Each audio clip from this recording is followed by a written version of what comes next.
Going in for a hair transplant? Come, let's help you prepare for one. Hi, I'm Dr. Mayank. I'm a board certified plastic surgeon and a diplomat of American Board of Hair Restoration Surgery, performing hair transplants in New Delhi for the past 12 years.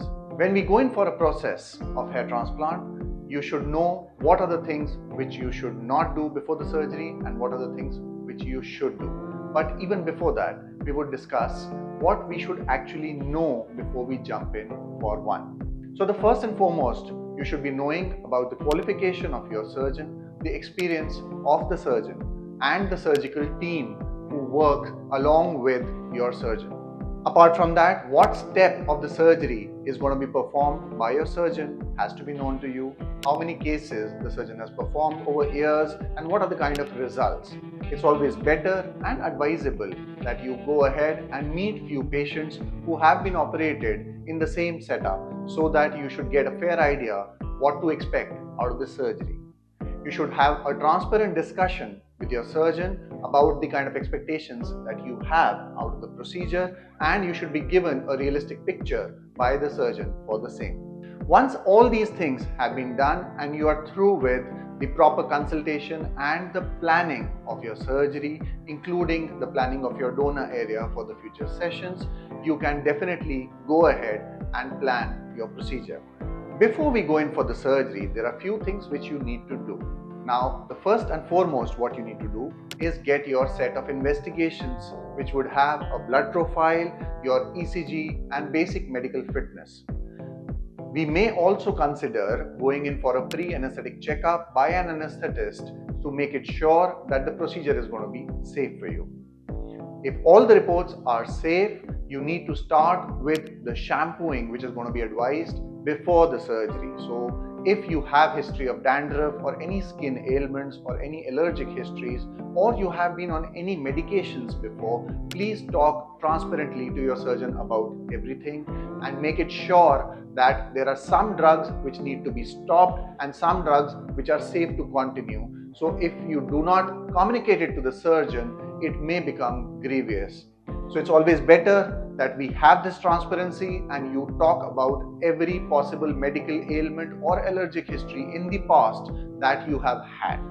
If there have been any past surgical experiences which you have undergone under local anesthesia as well, then that should also be documented and informed to your surgeon. Before the surgery, you should go ahead and read every possible detail that is given to you in the form of documentation of the pre-operative consent, the pre-operative instructions, what all you are supposed to do and not is usually mentioned very clearly out there.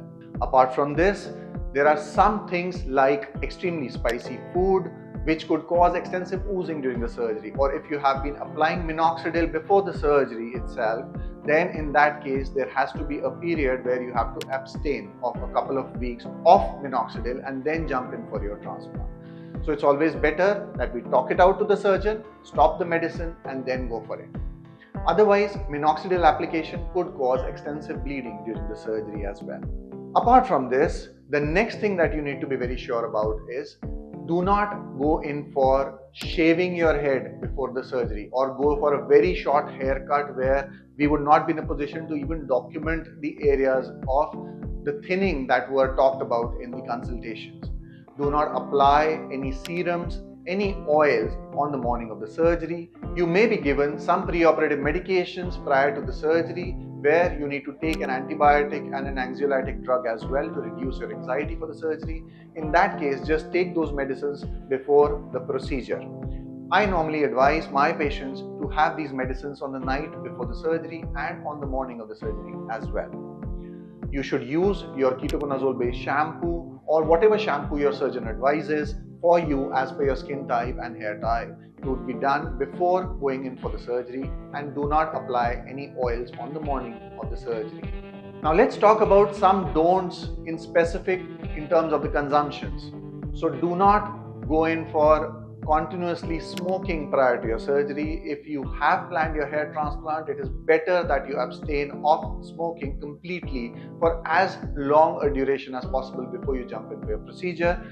If you have not been in a position to, it is always documented on paper that what exactly is the consumption and till when have you smoked, so that the surgeon should know what precautions he or she has to take during the surgery to prevent any complications. If you consume alcohol on a regular basis, it is always advisable that you abstain from alcohol or any form of painkillers or blood thinners prior to the surgery.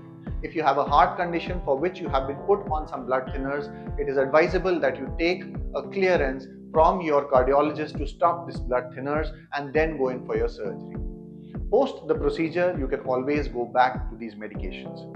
Some patients have a history of epilepsy where you have been on some medicines for epilepsy fits that usually affected your previous life. If you are on any such medications, it is advisable that you talk to your neurologist, take a clearance for the surgery, inform the surgeon for the same so that adequate precautions would be taken. These are things which are going to make your procedure pretty safe. Now let's talk about what you need to do when you come in for the surgery. So the night before the surgical procedure is something which normally causes a lot of anxiety in the minds of most patients.